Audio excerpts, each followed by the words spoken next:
of the conference. So hope you guys had a good time. Yeah. Great, glad to hear. Well, today's workshop is Success with Challenging Behavior, ADHD. And before we start, wanted to let you know all of the little toys on the table are for you to play with.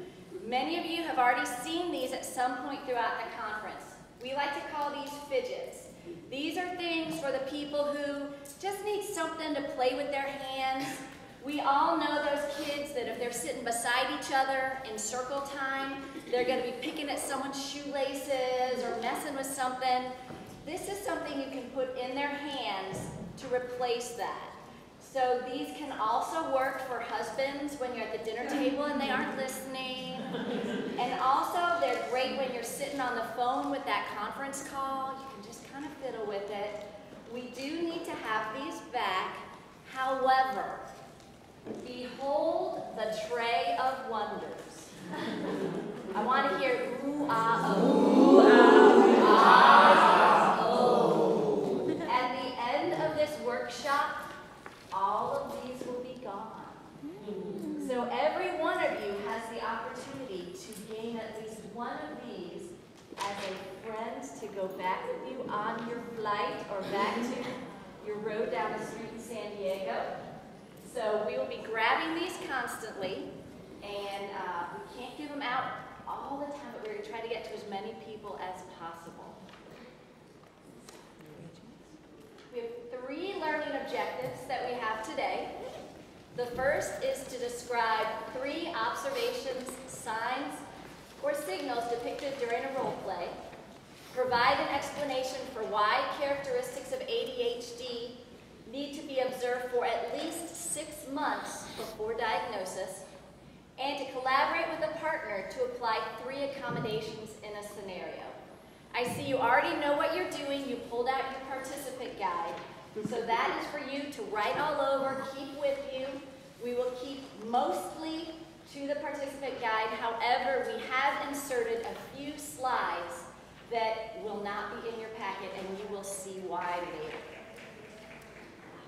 With the collaborate with a partner to apply 3 accommodations to a scenario, we have one accommodation that we feel is the most important thing you might get out of this conference. This is an accommodation that you will take back, and I promise after you've forgotten everything else, you will remember this one. Forever. Forever. So I need for you to find a partner for this activity. I might even call it a therapeutic intervention. It is that valuable. And I need one myself. Anna, would you come up and be my partner? Of course. All right. This is a therapeutic intervention / song that we learned at a conference called Campfire. If those of you are on the East Coast familiar with the YMCA, every winter they have a campfire conference for camp directors and staff.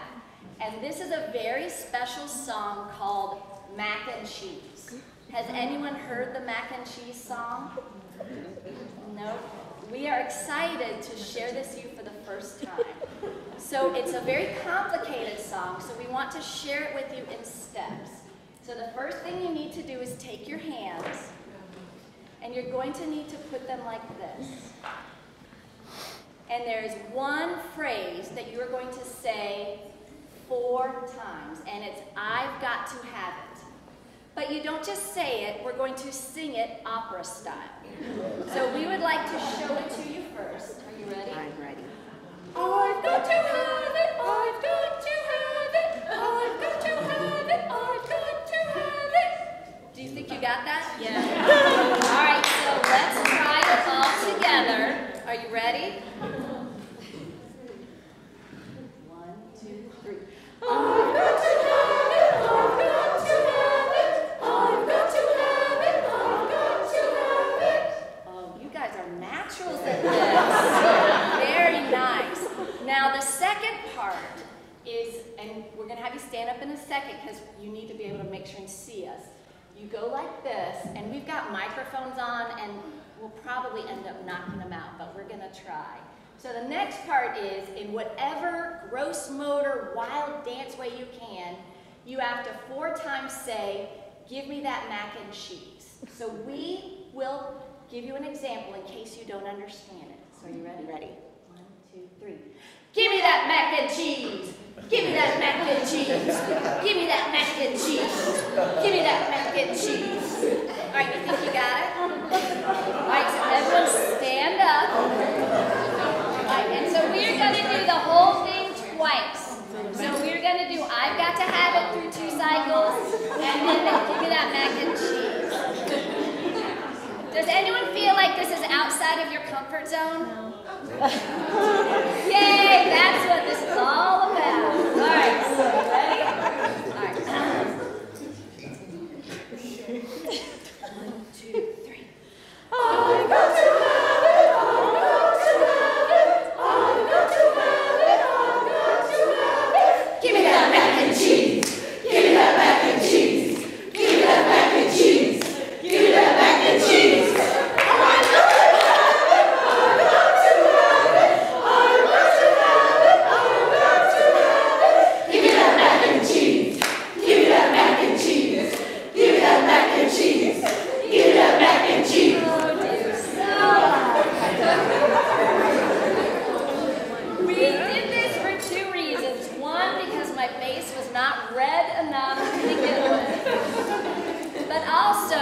When we've got kids with ADHD and they've got the wiggles, and you can see when they're hitting that point, you might want to just break out the mac and cheese. Because preschoolers, high schoolers, middle schoolers, they will all do it and crack up. And also, it's getting that gross motor, and it takes 20 seconds, 30 seconds, they're back down, you're able to move along. So that, if you forget everything else, remember this as a kit accommodation. Okay. All right. Okay. So we're going to shift gears and talk a little bit about defining ADHD. And the main definition is age-inappropriate symptoms of inattention, hyperactivity, and impulsivity. 2 things that are important here. The first is age-inappropriate. If you have 15 4-year-olds, do you think all of them could sit for a 20-minute circle time and do that without any wiggles? No, that's probably not realistic for that age for anybody. But if you had 15 11-year-olds or 13-year-olds, do you think they could sit for 10 minutes?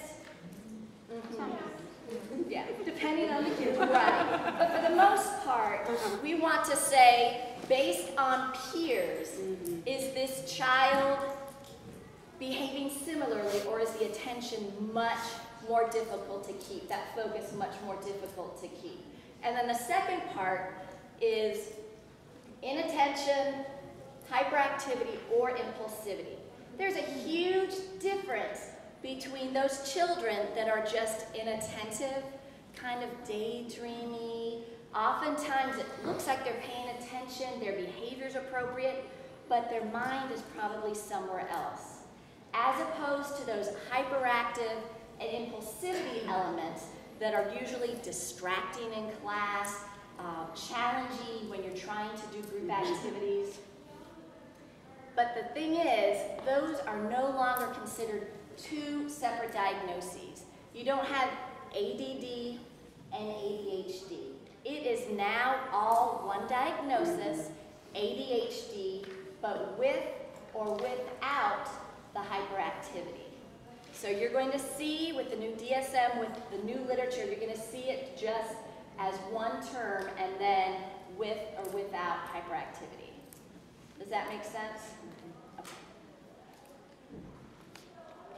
So ADHD is a neurobiological disorder. It is how we are wired from birth. We don't catch it like the flu. We don't suddenly develop it when we are 19 years of age. We are born with it. There is not a cure. It never goes away. Oftentimes, it may not become obvious until children are around 3rd or 4th grade, because that's when you start to see that longer attention span required. So children, more times than not, start to be diagnosed around 3rd or 4th grade with that hyperactivity impulsivity segment. Children that are just having those attention deficit components often are never diagnosed, or it doesn't become recognized until much later because you don't have those disruptive behaviors as part of it. It affects 9.5% of the population. It's more prevalent in boys than girls. Raise your hand if you think that you have seen that be true. Mm-hmm, definitely. And I can say in my family, my father, my brother, and my son all have been diagnosed with ADHD. So it definitely in our family is more prevalent in boys. And then characteristics present before the age of 7 and for a minimum of 6 months. Now, why do you think must be present for at least 6 months would be an important factor? Yes? Well, you have to consider other factors that are going on with this child in their life, the environment around them. Especially working for the military, we have parents that deploy, the children are going to have a change in behavior. But if we see this continually going on and on for 6 months, then you can think it may not be the environment. Excellent! Woo!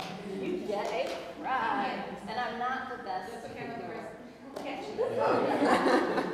Exactly, because a lot of things can happen that are external factors, environmental factors, divorce going on, mom or dad being deployed, moving, losing your best friend, being very sick and recovering from an illness. All of things can take place in addition to just having rough patches. So at least that element of the 6 months or longer needs to be present. Another thing, and it's not on the slide, is it needs to be apparent in at least 2 different settings. So if that child is focused and attentive everywhere but church, you want to say, what is it about sitting through that 3-hour sermon that might be different than the other things in his life? Or if it is only in this child's kindergarten class, but all the grades after that or all the other environments, usually you're going to see it across the board in different situations, especially those ones where you need to be sitting for longer periods of time. Okay, so you probably have heard many myths related to ADHD, right? There's a lot of myths out there. So we are going to bust some of these myths right here. The first one is that children can control their behavior if they just try harder. Have you heard this one or seen this one? Yeah. But I know a few of you were in our workshop yesterday where we talked about the brain. So one of the things that we talked about with the brain is that it develops from back to front. And our frontal lobe, does anybody know or can remember? Want to win a prize? What does our frontal lobe do? Reasoning, planning, impulsivity, logic, that kind of cognitive thinking. So 2 prizes. Woohoo! Over there. So we know that in general, and okay, let's ask this other question. Who remembers how old we are when our frontal lobe is fully developed? For women, back in the back. In your 20s, yep. And for men, I have to give another person a prize. Yeah, 30s. So, good job. So we know that for a lot of kids, that impulsivity piece, right, they can't help it yet. They haven't quite learned how to control those impulses.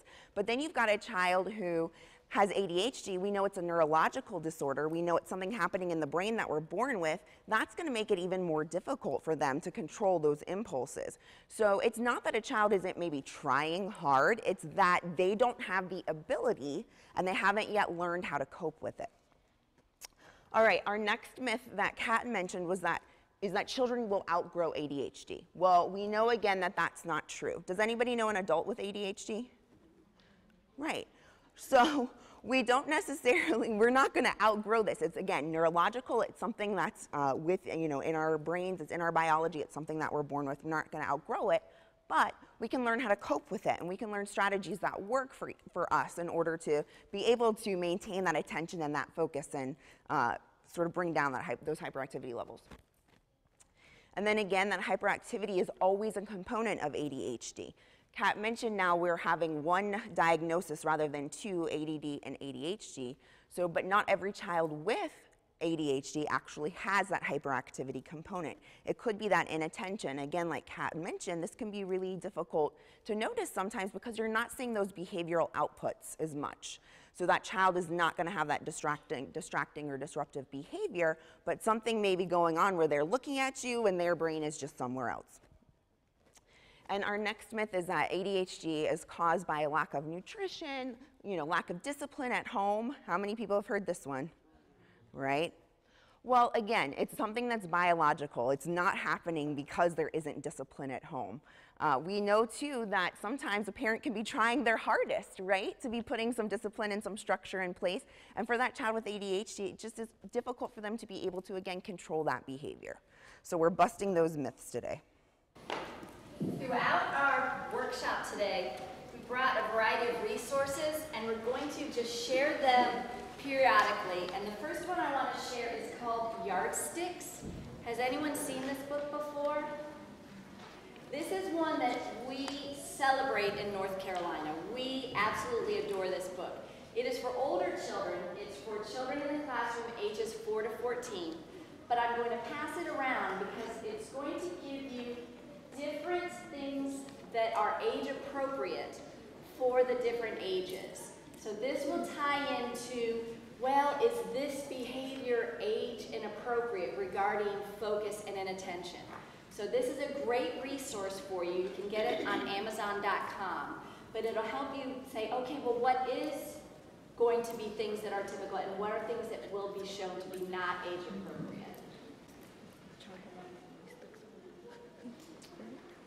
So we have the great fortune to have one of our favorite trainers in Kit who is going to come up and be our celebrity presenter for this next slide because he does this better than anyone I know. And I think he created this activity. I did.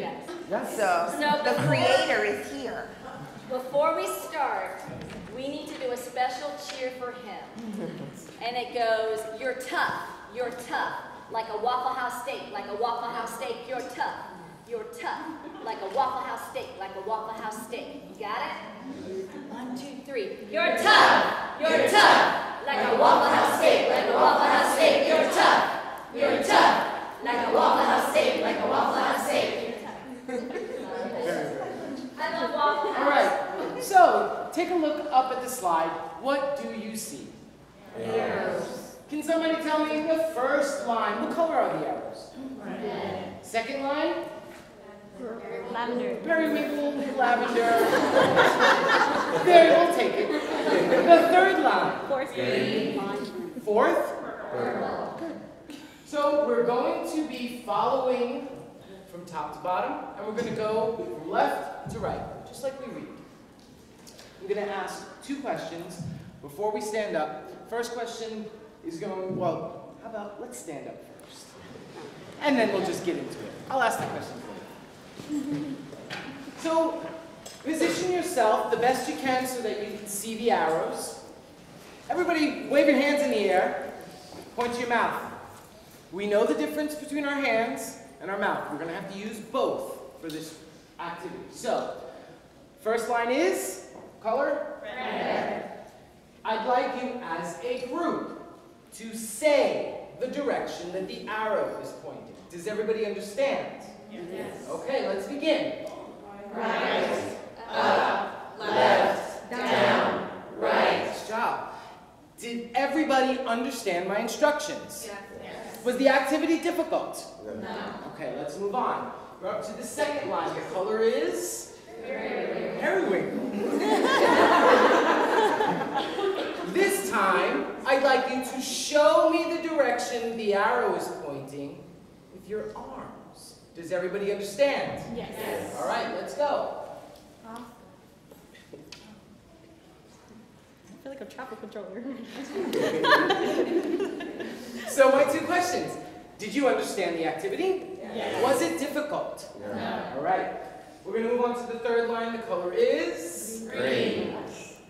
This time I'd like you to say the direction that the arrow is pointing and point in the opposite direction. Does everybody understand? Yes. Let's try it together. Ready? Go.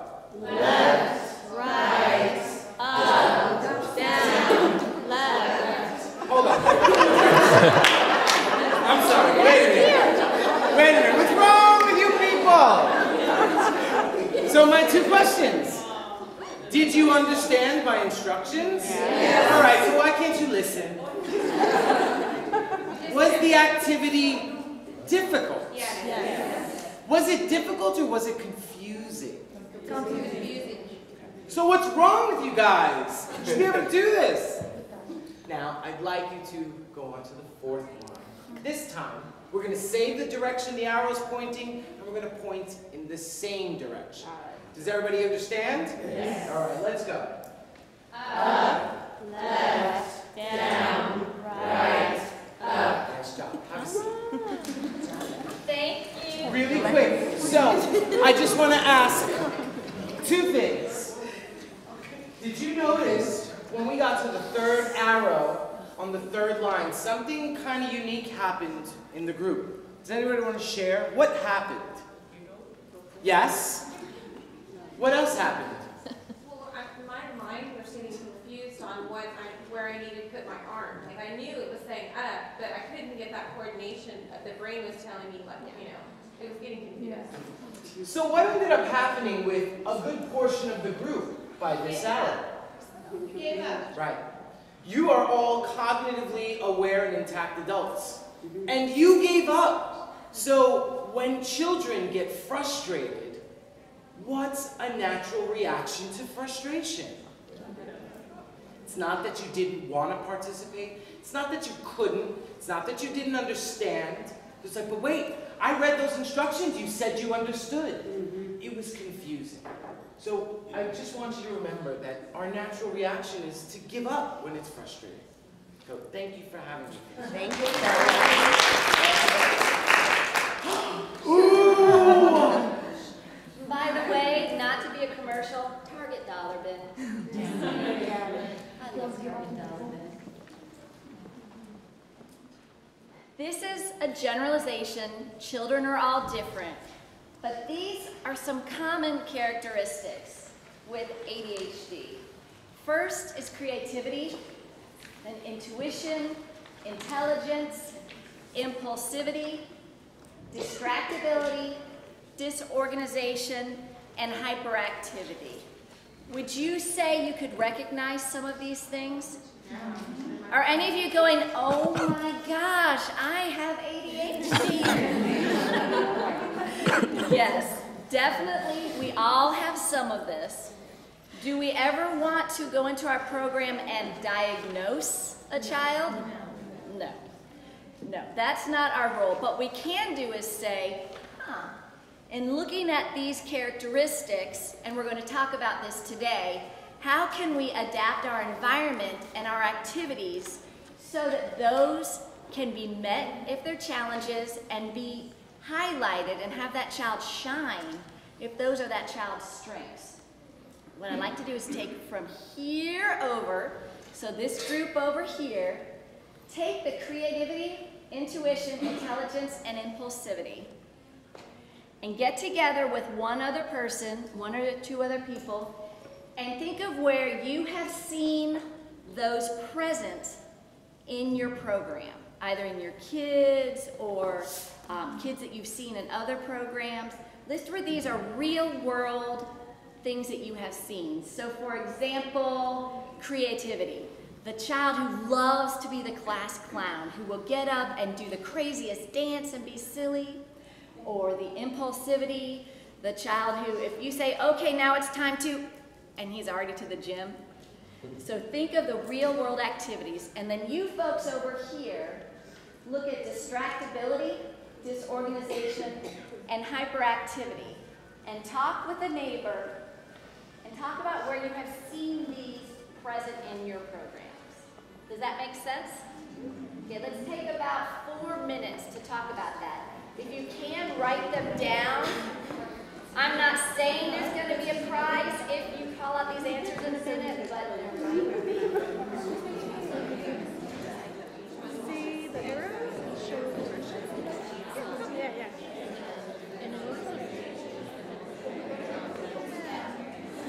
so when we look at these different descriptions, the first two, I hope you all noticed, are strengths. Because there are so many aspects that come with ADHD that really are a gift, that make these children and these people amazing.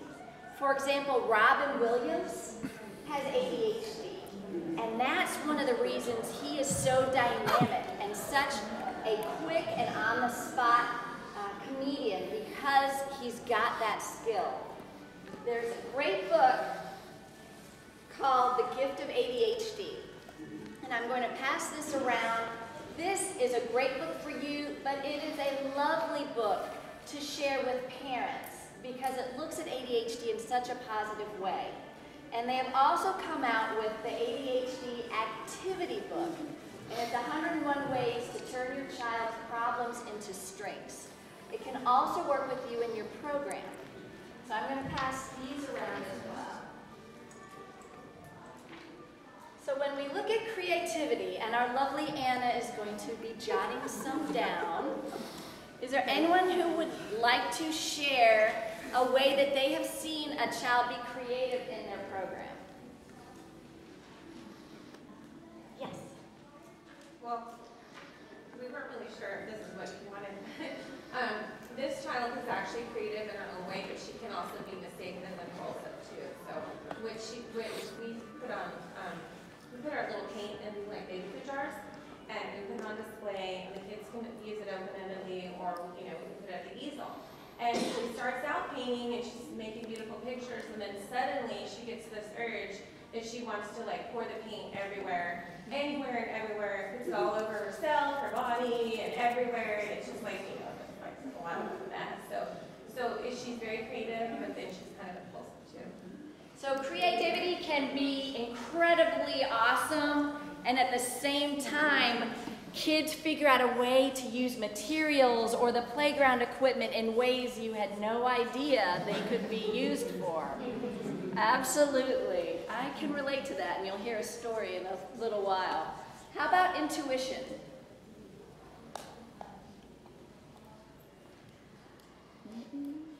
And this might be more the child that is more, not the hyperactive impulsive, but more the inattentive. But sometimes a child can be paying attention to not what they're supposed to be paying attention to, but noticing this child looks really sad, or my teacher's shoelaces are untied and this is actually distracting me. No one else would notice those shoes are untied, or recognize, this, this child is really grumpy today. How about intelligence?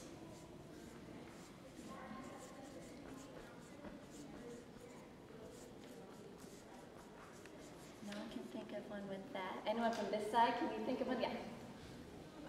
Like, we have a kid in our program that's 4 years old and knows everything about dinosaurs than you could ever, I've never seen anyone that knows so much about dinosaurs, and he's only 4 years old. And he can say the names of these dinosaurs that I can't believe he can pronounce. And he can remember, like, everything about them and what they eat and what they look like and how many claws they have, and listen for, like, hundreds and hundreds of dinosaurs. Right, but you might also perseverate and want to talk about those dinosaurs throughout the day and keep talking and talking and talking, even if what you're trying to do is talk about vocabulary words related to colors. Right. Yeah. Excellent. Oh, I'm so sorry. Did you get that on here? Yes. I have to share one. So one of my former students in second grade knew everything about rocks and the weather, and then he would just explain to you all about, how the weather was going to change,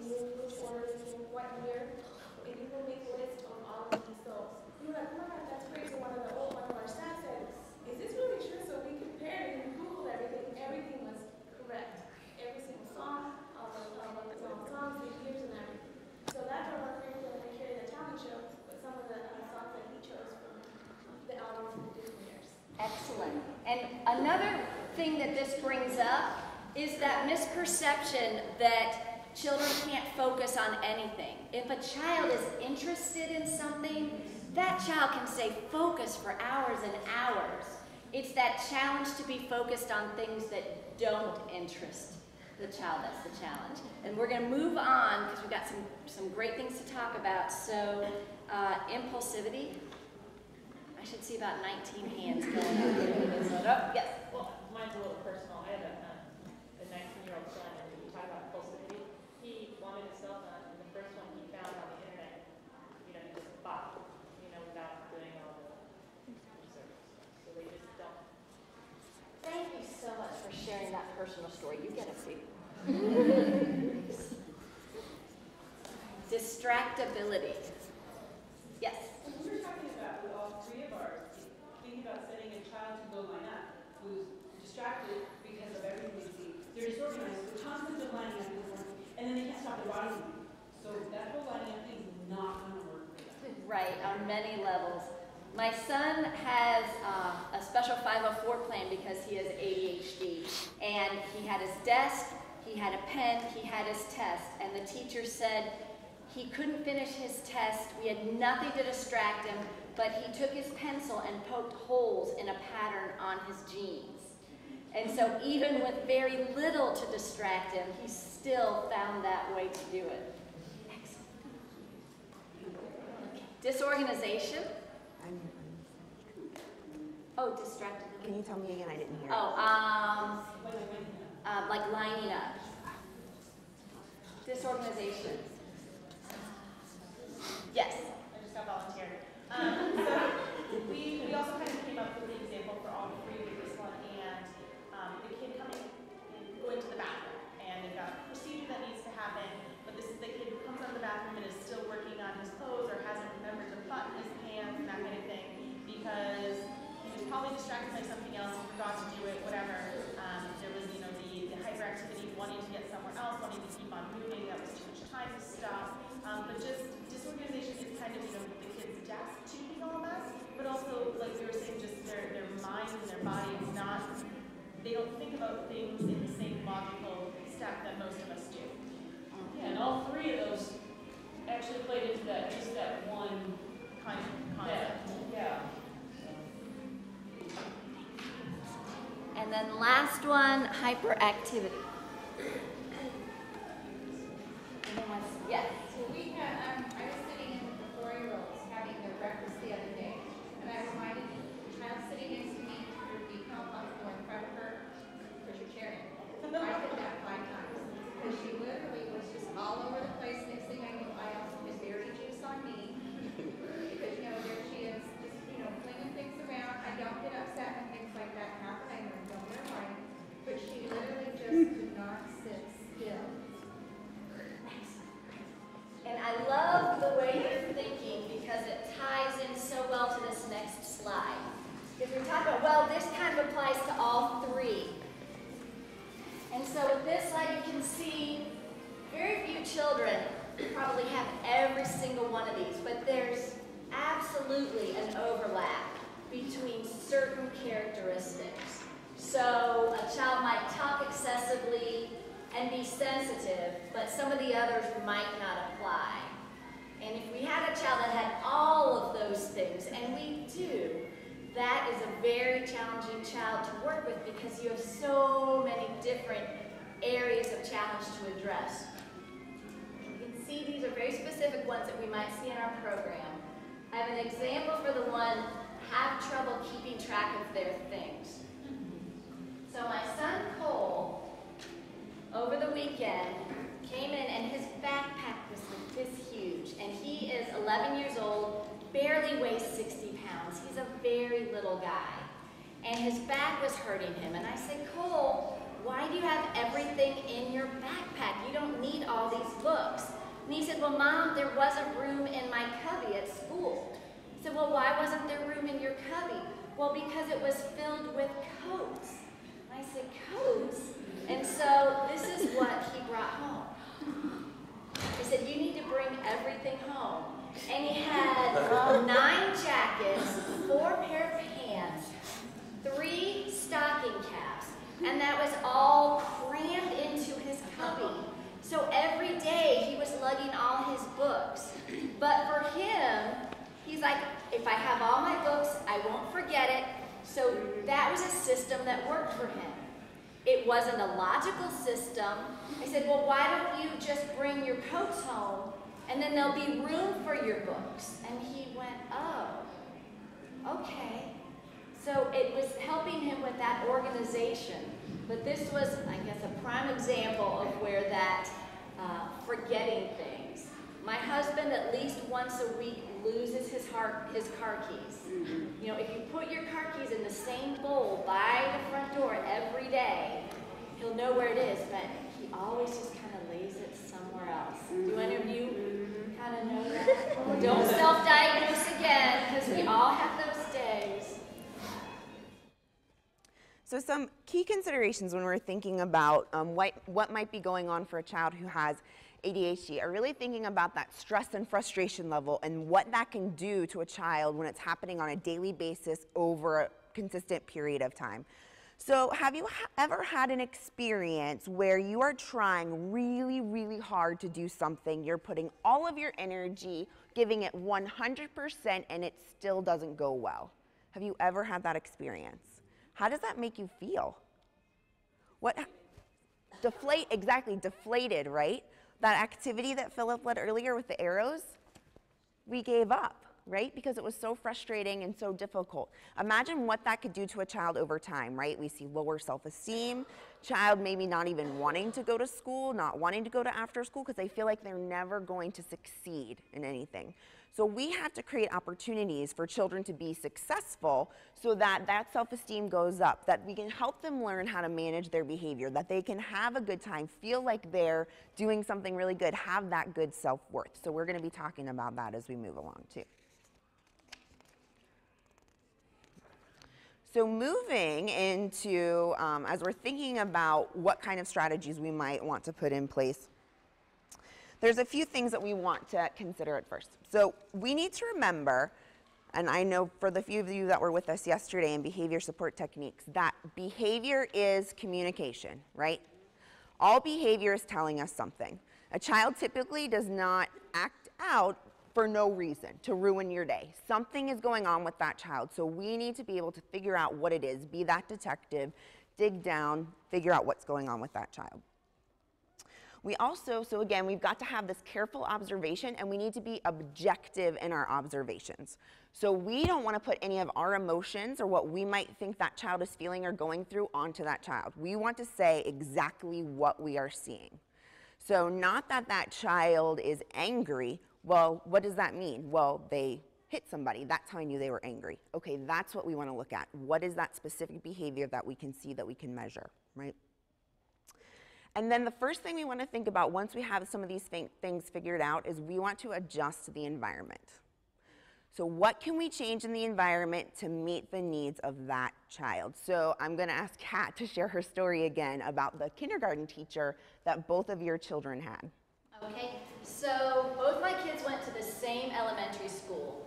My daughter, firstborn, I wrote this 3-page letter. My daughter needs love and attention, and please make sure she's not a number, and she, needs her back rubbed at nap time, and please, please, please don't ever criticize her because she will cry.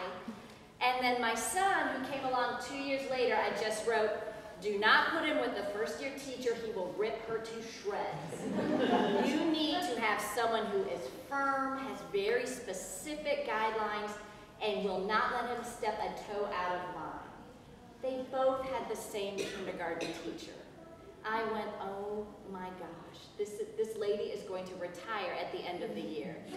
Instead, they both loved her, she loved both of them, and both were successful because that teacher was loving and nurturing to my daughter, but firm and with specifics for my son.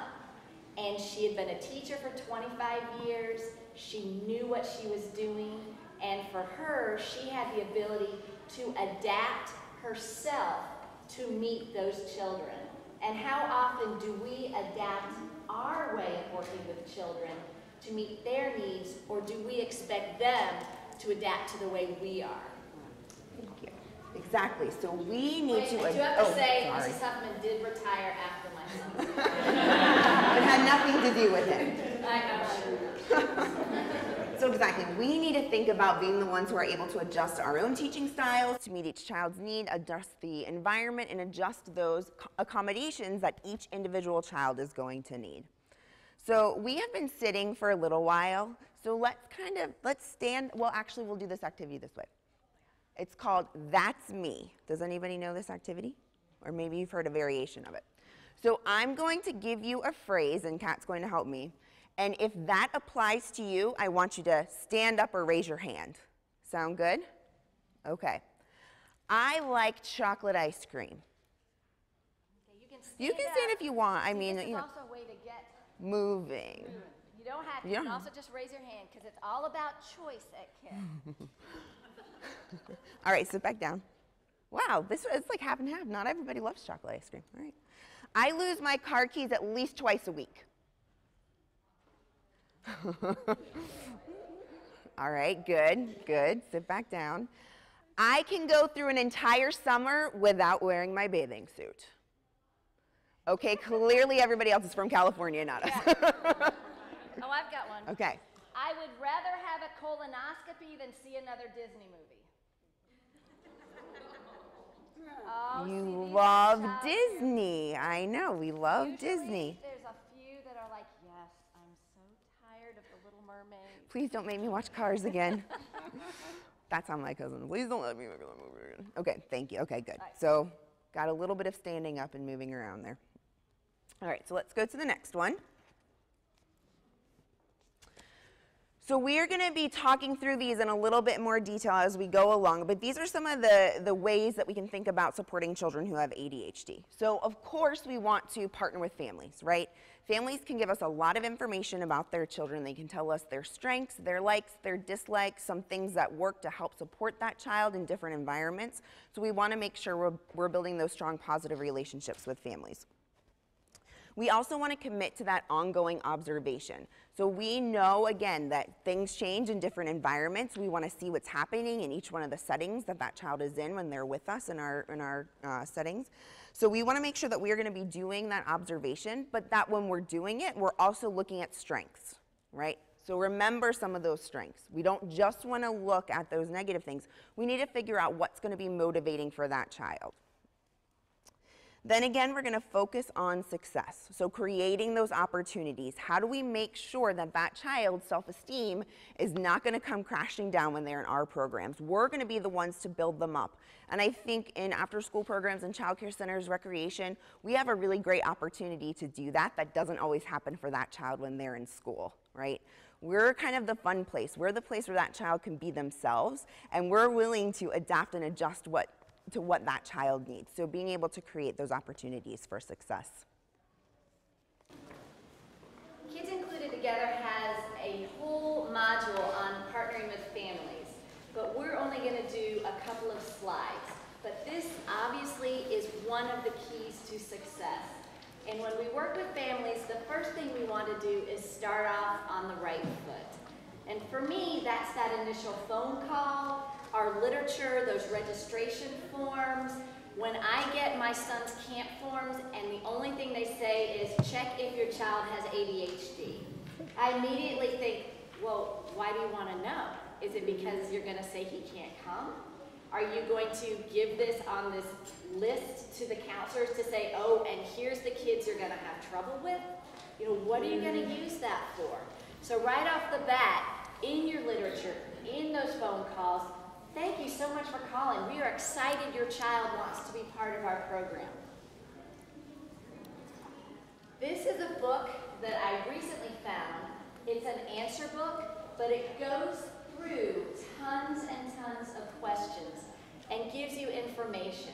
And this will be helpful for you, so when you get those phone calls, you will understand the questions those parents may ask you.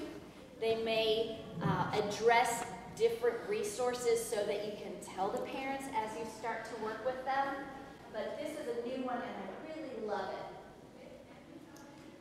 Approaching a parent with a positive attitude. When you get that call, when you have a parent ask, Do you serve children with ADHD?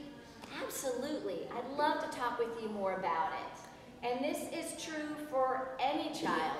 Why don't you come and take a look at our program and see if you think it's a good match? Because not every program is going to be a good match for every child. And that's true across the board. But offer to meet, offer to, why don't you come and meet me and tell me what your child likes and what your child would enjoy doing, and I'll see if we can fit that into our program. Realize you may be on your own, and my heart goes out as I've been going out to military bases and hearing the stories from families where one or both parents are deployed. And so in many cases, it's not that the parents don't want to be involved, they physically can't be there. Or they are just holding on by a thread and they have 3 jobs just trying to keep food on the table. So don't assume that parents aren't going to help, but also don't require it if they just aren't able to be there. Communicate your commitment to serve all children and share success as often as concerns. And I think all of you in your bag of swag got this communications journal. I cannot say enough about how much I love this. Because one, it starts out with strengths. Hey, good news. And it gives a chance for you to write a note to a parent about things that went well with that child. But then also a place for questions, concerns, and ideas. But it's a two-way street because the parents can write back to you and tell you good news about what their child came home and raved about your program. And then things that they want to share with you.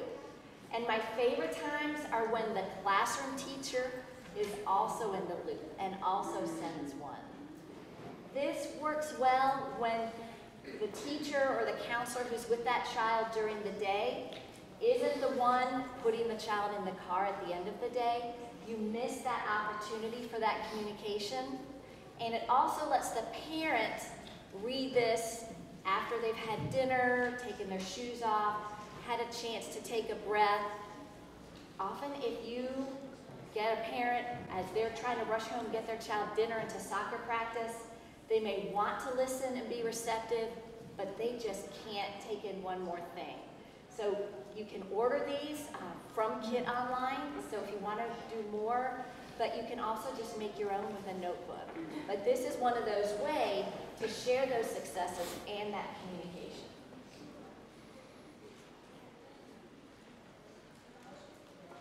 In previous workshops you've been to over this conference, hopefully you've been hearing a lot about looking at antecedents to behaviors. Before a behavior occurs, what are those triggers? What things might be in place? And this, I cannot stress enough, is so helpful with children with ADHD. The activity level of a child. Are there certain activities that you know that child might get so overstimulated that it's hard for that child to kind of calm back down? Another is body rhythms. I was out at a military base and there's a little guy, he was 4, and he was in the Play-Doh area. And he had made this snowman out of Play-Doh balls. And so I was watching him, and he did that, and then I started seeing him squirm in his seat. And then I see him start to look around. And within 2 minutes, he had taken that rolling pin, and he had started whacking every ball of that snowman across the room. I watched him in 2 different areas. He did the same body movements. He started wiggling in his seats and looking around. So there might be body rhythms and body signals that if you're tuned in, you know, okay, I've got about 3 minutes to add something new to this activity or move that child to another activity, or things are going to deteriorate. Reactions to new situations or people. Adaptability. Some kids can go with the flow. Other children, you need to make sure that they are in the front of the line when they go from this room down to the swimming pool, because you're going to lose that child somewhere between the 2 areas. Sensitivity to the environment. Intense intensity of responses, persistence with activities, and mood. Okay, so for this next activity, I'm going to need a very brave volunteer, and I really mean a very brave volunteer. There's no like bodily harm going on, but we might have a little bit too much fun up here. So I need one person who's willing to come. Thanks! Guess what? Oh, come on. This will be your prize at the end. Okay, so Kate, what I'm going to ask you to do is to tell a story. Just 1 or so minutes. It could be about anything. It could be about your favorite moment at the conference. It could be about something happening in your family, something happening in your life, whatever you would like to share with everybody. You have about a minute or so, okay. All right? So please, just go ahead and start, and I want everybody to kind of focus on what's going on up here, okay? Body language, attention. I have a cat. Her name is Lucy, and I actually don't talk about my cat very much because I think it's kind of funny, but okay. My cat named Lucy, she's gray and she's got a white belly. A white belly? A white belly. I can't believe she has a white belly. And she's got a tail, but for a cat, she's actually got a pretty short tail. A short tail? What is that? It's like this long. I don't know what that means. Tell me more about that tail. Well, it's just not as long as other tails. But why? Because she was born that way. Why? Because she's different and I like that. Why? In any case, so she has a tail, and she has 4 paws, and she's got pink pads except for one toe, which is black. How did that happen? God. Okay, I don't think I can compete with that one anymore. Okay, so what was happening? What was I doing as Kate was telling her story? What did you see going on with me in my body language? I looked distracted. How did you know that? Swinging my arms around. So Kat, will you put that previous slide back up real quick? So did you see anything on here that kind of, some of the things that I was doing, like when I was swinging my arms around, what that might relate to some of our signs and signals? Body rhythm, activity level, and the intensity of my reaction, right? I was like, oh my gosh, that tail, that short, right? Okay, intensity of reaction, what else? Exactly, so perseverating on that detail, right? So these are some of the things that we might want to look at when somebody else is maybe speaking or another activity is going on and you see those signs and signals from that child. You might say, maybe we need to move on or sort of help support that child in that area. So give Kate a big round of applause with her lovely fidget prize. And thank you for being so very brave.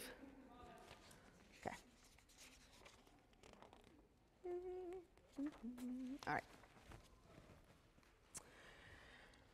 So when we're working with children with ADHD, and really, of course, all children, we want to make sure that we're committing to this process, right? That we are going to say, we are going to help this child, we are going to adjust the environment, we are going to look at what's going on, we are going to make sure that we see that child's signs and signals and really figure out how we can support them, right? So thinking again back to those considerations we were just talking about. So what is the best way to respond? How do I do this? How do I make sure that when I notice that's happening, okay, I've got to get into that situation and help that child move forward? Thinking about how do I help that child get used to doing new things, right? What am I going to do? How can I introduce something so that that child will understand and so that they can stay focused? So are there any things that you have done to help children in that situation where you're teaching a child a new thing, that child has some trouble staying focused, being attentive? How do you make that exciting for that child? Yes?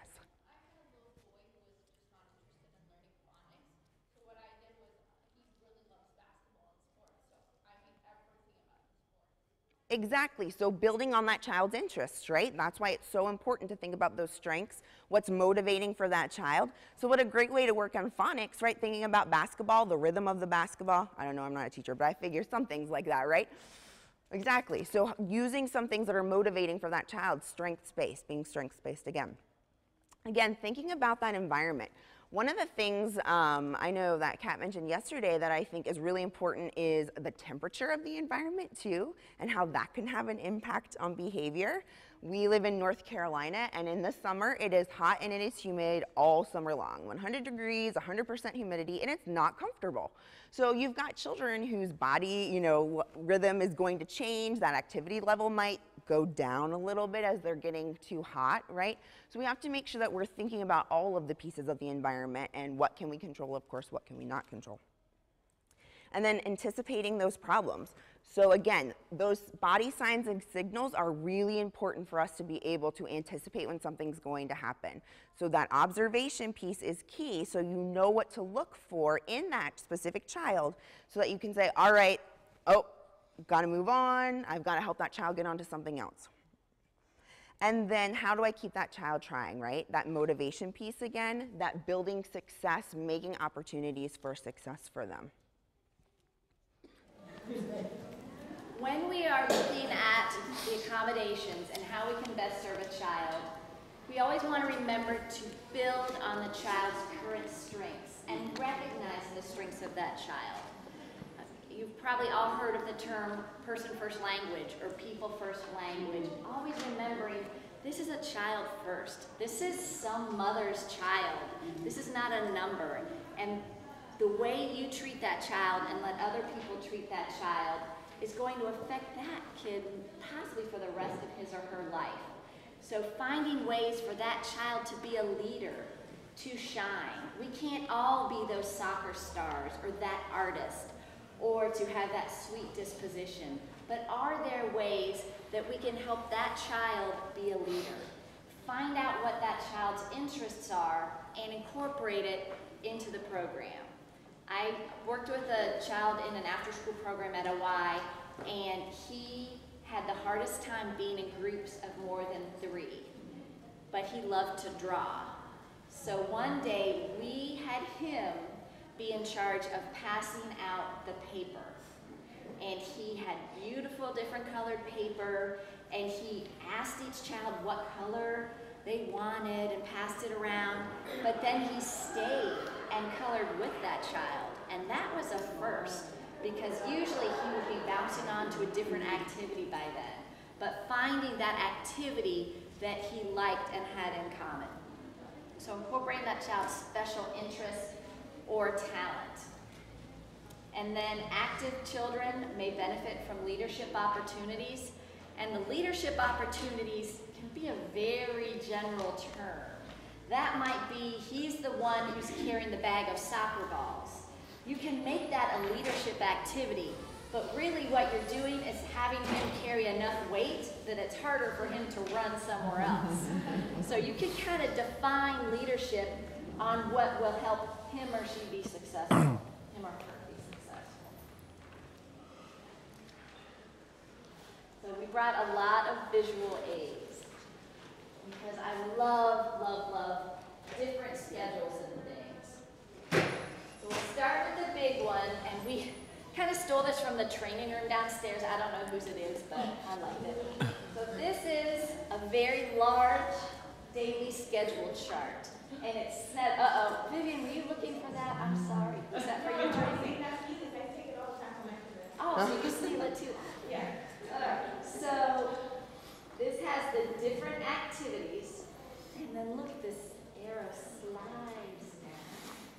But this can be put for the entire group or the entire class. You might have certain children that will benefit from it more than others, but it's still always nice to know, okay, I know that after assembly I'm going to get to eat. And I know that after art we're going to do group time, and that's my favorite thing to do because I've got something for show and tell. So it's helping them see, okay, I could transition to this one because what we're doing next looks like something I'd like to try as well. And another visual aid can be something as easy as this. I had a teacher who had on her belt loop just an O-ring with this on it. And so while she was talking, if she had a child that tended to interrupt, she wouldn't stop the group and say, John, please stop talking, it's not the right time. She would just point down to this, would not stop, but that was a signal between that teacher and that child. When I do this, that means not now. And then when it was at a time during the group time or the assembly, she would point to the green one. That, okay, now would be a good time to do it. I've also seen where a child's given 3 playing cards. And when he asked a question, he could hand in his card. And when he handed all 3 of those playing cards, he knew that he couldn't ask any more questions. So he started to learn, okay, 3 cards for this amount of time is a socially acceptable amount of times to talk. So you're really teaching those skills. Other schedules could be first, then. First, we're going to clean up, then we get to go outside. Or if you clean up, then you get to go outside. But just having something very simple like that. Here's another one that could be choice. These are the 3 choices you have. You need to pick one of these. This works great with those kids who love to argue and negotiate. And no, but I really want to do art because I didn't get to finish my project. Well, is it on your card? Nope. Okay, well then pick one of these 3. Kind of cuts down on the arguing and negotiating.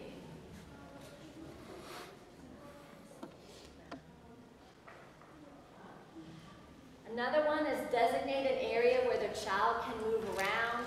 I've heard it just be like the bubble area where you can tape down a hula hoop in the back of your classroom. And that's an okay area where if someone's really getting fidgety, they can go and jump into that hula hoop and do jumping jacks, or curl up in a ball and roll back and forth, or have handprints on a wall so they can push on it. There have been some more high-tech areas where they've actually had a variety of different things that they can use. Give all children written and oral directions. And so here's an example for a child. Very basic after-school rules. Stay with the group, no running off. Hands and feet to myself. Follow directions from counselors and directors. Stay safe. No climbing on the mats, shelves, or other children. So you can pull that out as a written instruction, small enough to fit in a child's pocket or be on a little ring. And then on the other side, it just says, this is what our day is going to look like for you. What I like about this is it says activity 1, activity 2, and you can use a dry erase pen and write in what that child will do that day. So you can change it up a little bit, but for kids that are very visual, especially school age, it might be these pictures are too cutesy, but this still gives me those steps so I know what to do. And then a few more, just provide a list of materials for activities, and then make children aware of transitions in advance. Sometimes just saying, okay, in 5 minutes we're going to go on to something else. If I'm really fixated on my Lego structure, I'm not hearing you at all. You might have to go up to certain kids and say, hey, Kathy, in 5 minutes we're going to go ahead and switch to lunch. What are we going to do in 5 minutes? Switch to lunch, right? Because sometimes if I don't say what and repeat back, it might be that they still were cluing it. But that gentle touch, and it might even be at that time you need to take those shoulders and shift them around. All right, so now you are going to have an opportunity to come up with some accommodations for a few different children that are listed in your participant guide. So we've got Josh, Alicia, and Benjamin. So what we're going to do is have you partner up. So one, you could do 2, it could be a group of 3, however it works out best. And we are going to ask you to focus on one of these scenarios and come up with at least 3 accommodations to help that child in that specific scenario. Sound good? Yeah. All right, so find your partner or group of 3, and we will go ahead and assign them so everybody does something different. Okay.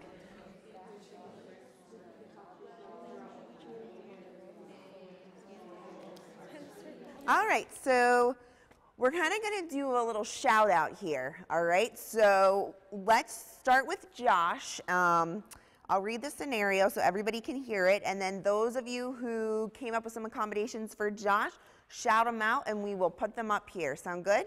And in the meantime, as we're going through, Kat is going to be handing out a very special gift to everyone. But, like my son's preschool teacher says, you get what you get and you don't fit. Wow. Good, good, okay. So Josh is a 7-year-old boy who attends the after-school program at his school campus. He enjoys video games and drawing. During program hours, Josh does not engage with other children very often. He does not seem to have the same social skills as the other kids his age. When asked to participate in a group activity, Josh will join the group for a few minutes. After around 5 minutes, he will typically leave the group to draw independently at a table. What accommodations might support Josh to interact with his peers and further develop his social skills? So let's shout them out. Reward system, okay? So building on strengths for group activities. Choices. Yeah. Allowing for his interest to be included in the group activity so they can have a sense of belonging. Right, exactly. So building on his strengths and interests to have that sense of belonging. Good. Partner up with someone and like interest with them, and that can start building more relationships and be more comfortable in being in groups. Buddy up. I love the buddy system. What I like about doing the buddy system too, though, especially, I mean, really for all ages, I've seen it work best when we have everybody buddy up, so that one child doesn't feel like they're different because they have to have the buddy. So that's great. Anything else? Where's my friend?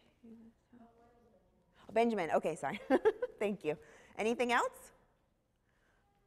I'm curious about the reward system. Has anybody seen a reward system that they particularly really like and has really been successful that they want to share? You know, I'm an Indian teacher, but I know the preschoolers in my preschool, they do it like a marble jar. For good things, they put the marbles and all school participate, all class. And when the marble jar is full, they have a party. Right. So a marble jar is a great one, and it can be for the entire class. So everybody has the opportunity to help earn something for the entire group. Yep. Yes.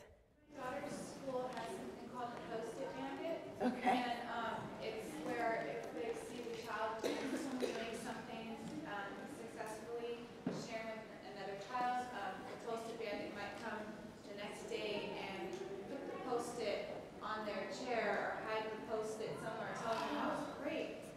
How you shared with, Johnny yesterday or something like that. And sometimes the Post-it Bandit will take them on treasure hunts, like go look under the table and then there'll be another Post-it, and then it kind of stems from there. But it all stems from them having one successful activity. That is awesome. I love that. So the Post-it Bandit. So a teacher, an adult, some caregiver, right, will see a child doing something that they really appreciate, a skill, characteristic, whatever it may be, and then they'll secretly put the Post-it note somewhere that talks about what they did so that child can go find it. I love that. I saw a hand over here. Yes? I've heard of something similar to that. It's based on a book called Have You Filled a Bucket Today?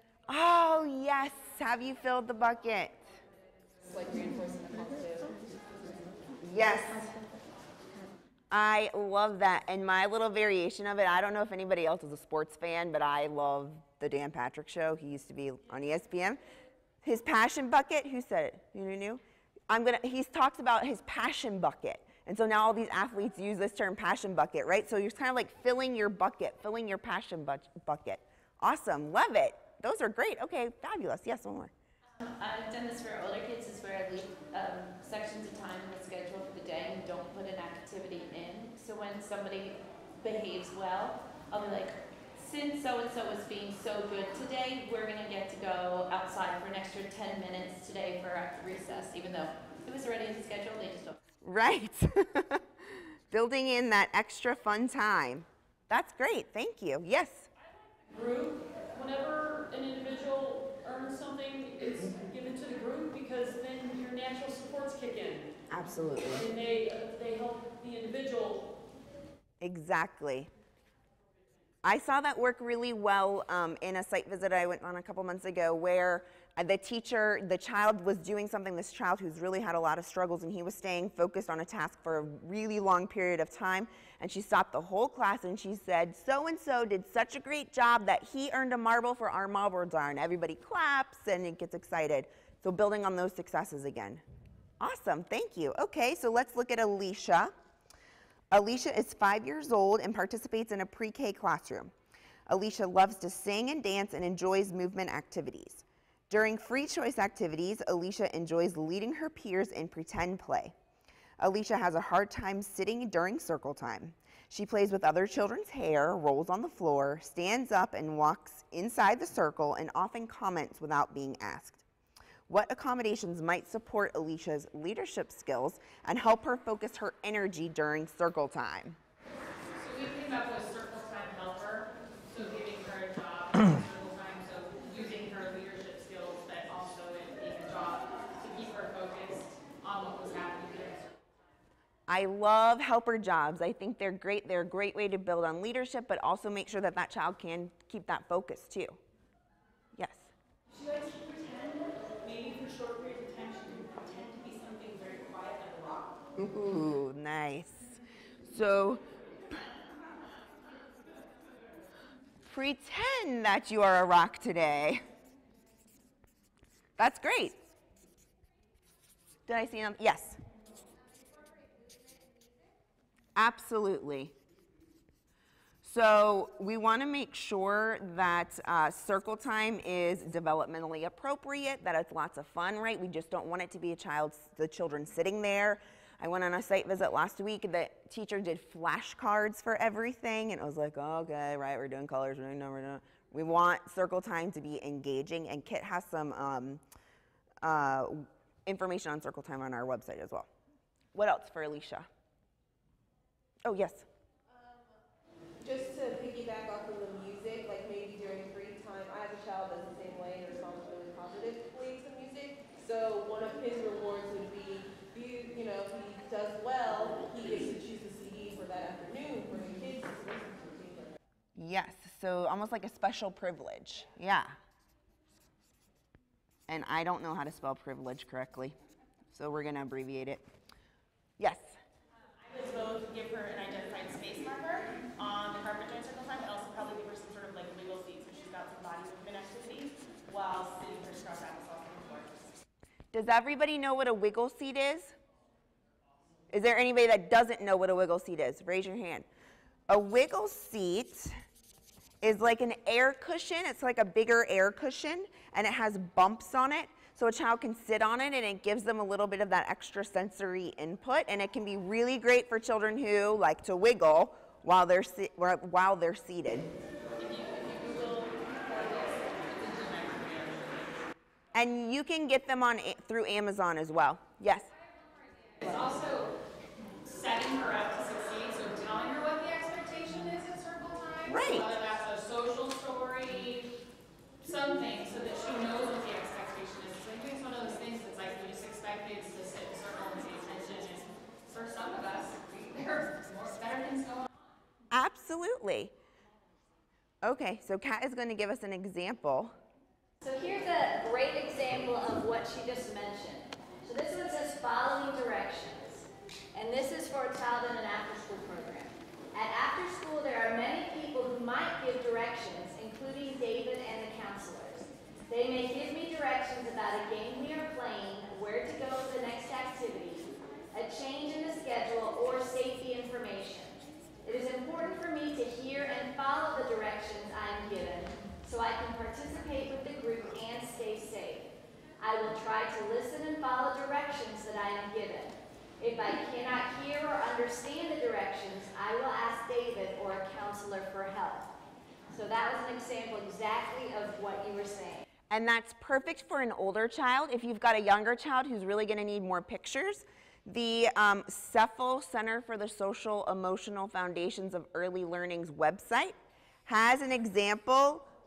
I know it's a lot of letters, it's a lot of words. I wrote it up here. If you can read it, vanderbilt.edu/CSEFEL.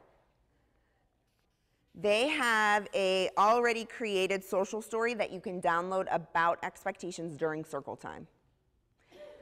Now you can also, what I like about doing social stories is actually creating my own, so that I actually use pictures of that child in the social story. Especially works well for younger children so they can relate to that story. Plus they get practice following the expectations while you're taking the pictures. All right, so let's look at, yes? Oh. Yeah. Like C-A-S-T, book builder. So all one word, cast, C-A-S-T, bookbuilder.com. It is software that you can add your social story, you can create an entire book, and then for an extra fee they will bind it and send it to you. It's through VSA Florida, which used to be very special art. Oh, thank you. Cast Book Builder. Thank you. I usually make my social stories with PowerPoint. It's the easiest, I think, if you're going to make it on your own, to manipulate the words and the pictures. And when you download them from the CEFL website, they'll be in PowerPoint, so you'll have a good idea of how to create your own at some point too. All right, Benjamin. Using the card system, like letting him tell like 3 jokes or 3 throughout the hour, he has to use his card to look to use his phone. So again, for that, I'll just give you a quick summary. Benjamin is 10 years old, and he loves to be the center of attention. So during homework time, he's telling a lot of jokes to everybody. So they want to make sure that you want to make sure that Benjamin can focus during that homework time, right? So okay, so you can tell 1 joke during homework time. Use that card system like Kat mentioned, and that's what it's going to be. And then get back to be focused. Yeah?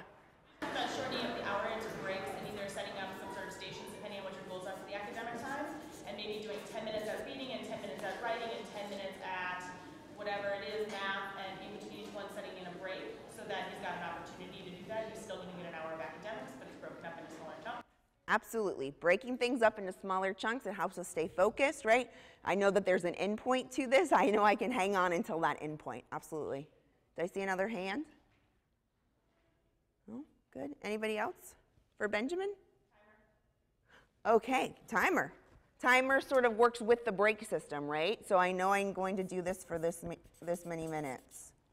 Of course, that was all done after doing an assessment to figure out how long he can sit. So you always want to set him up for success, whether it be 2 minutes or 20 minutes. So if that's how long he can work for 2 minutes and earn a reward, 2 minutes is great. And the next time, 2 minutes and 30 seconds. And then the next time. So gradually increasing what the expectation is going to be for the amount of time.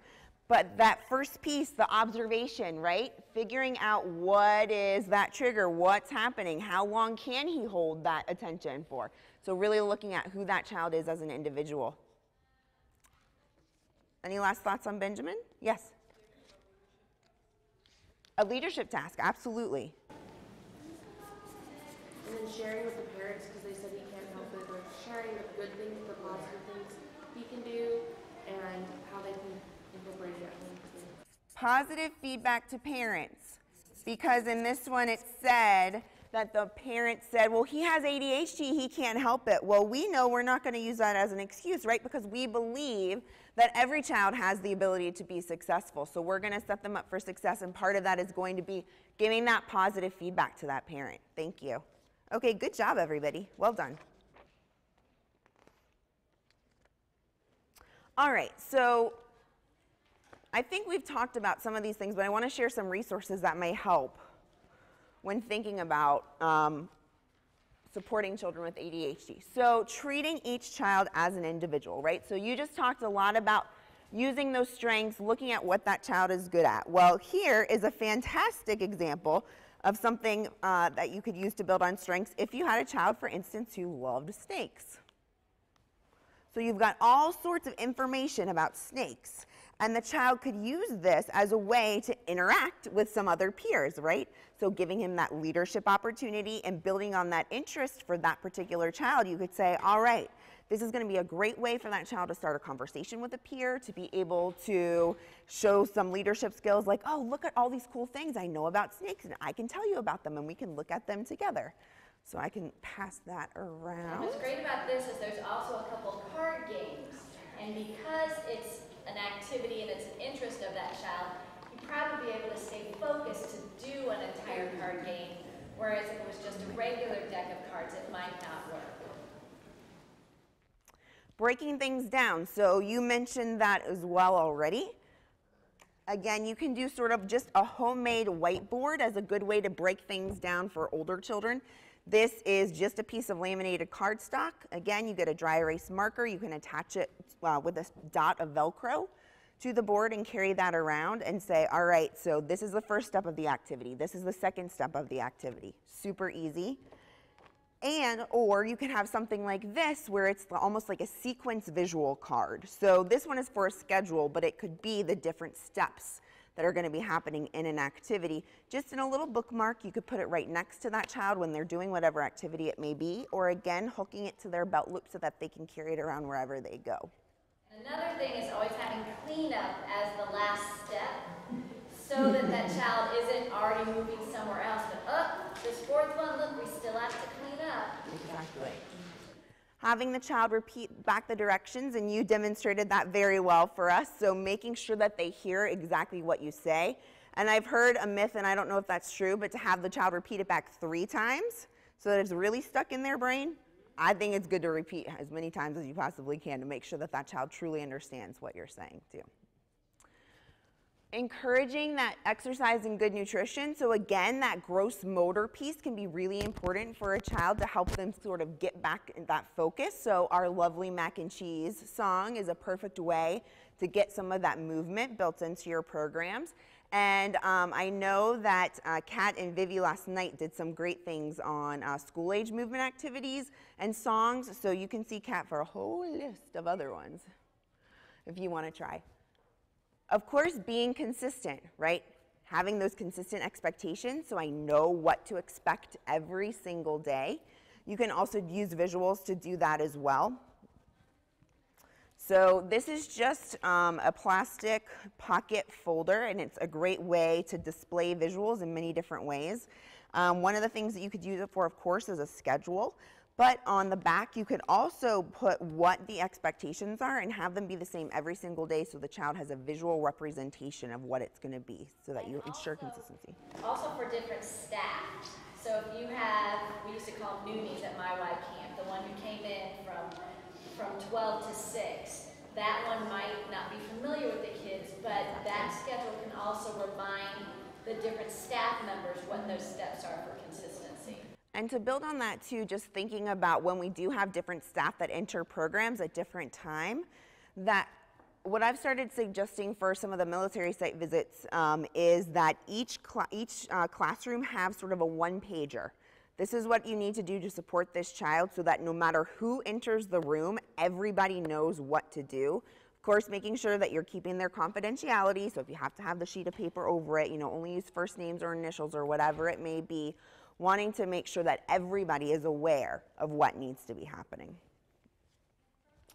So getting physically close, again, Kat demonstrated that earlier, how important that is, so that child knows I'm talking directly to you, right?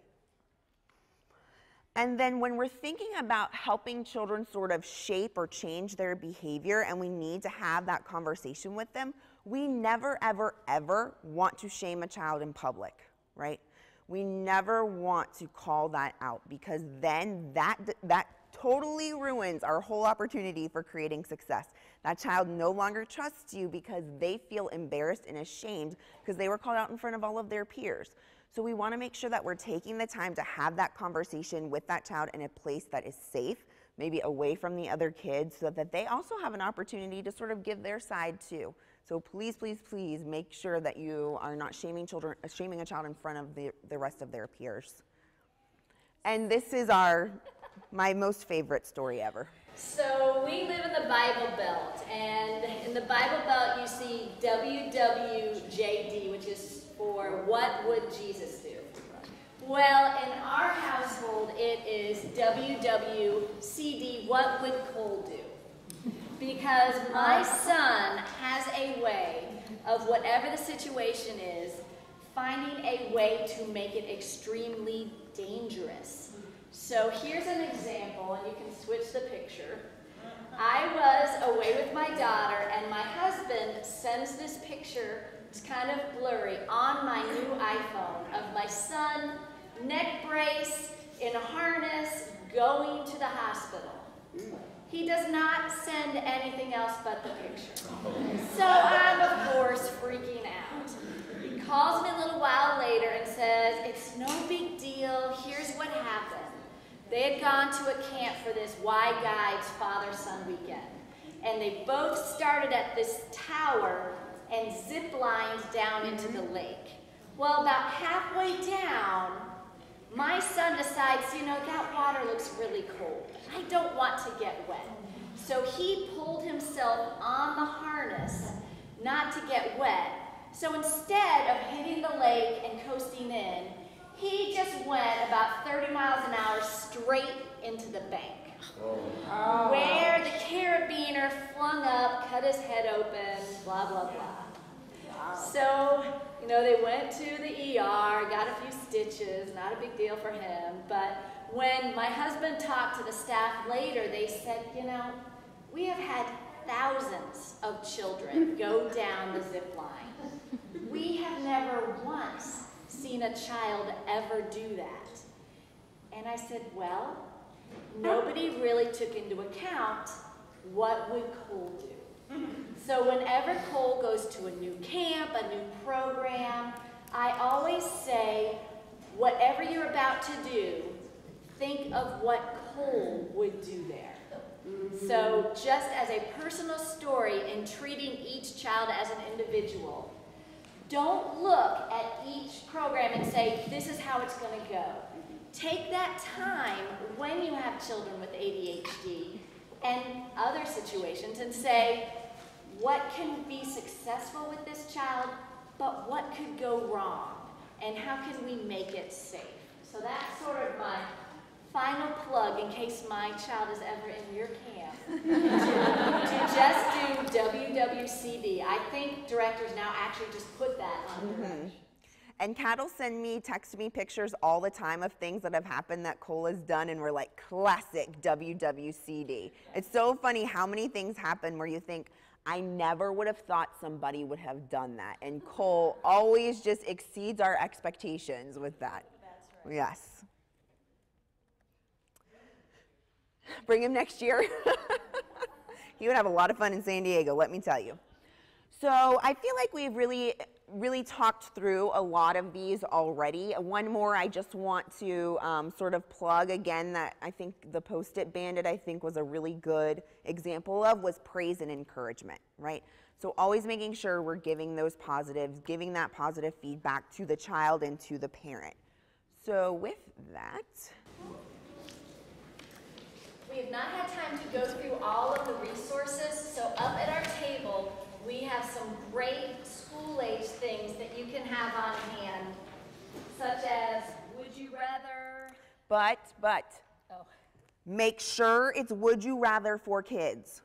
The adult one is not appropriate. Do not bring that one to your program. And that's great for maybe during transitions, when you have some downtime, some wait time, right, to keep that child engaged. And then the last one is the survival guide for kids with ADD or ADHD. So that's kind of old language, but this is a new book out as well that I really love. So feel free to come up after the workshop and look through our resources. We also are going to stay here for a few minutes, and if you come up and answer a question or ask a question, we'll give you a little prize. And also, as you're filling out the evaluations, for us, the most meaningful thing you can do is give us some actual words. Tell us what we can improve on. Tell us what you liked so we can make sure and include that in our next workshop.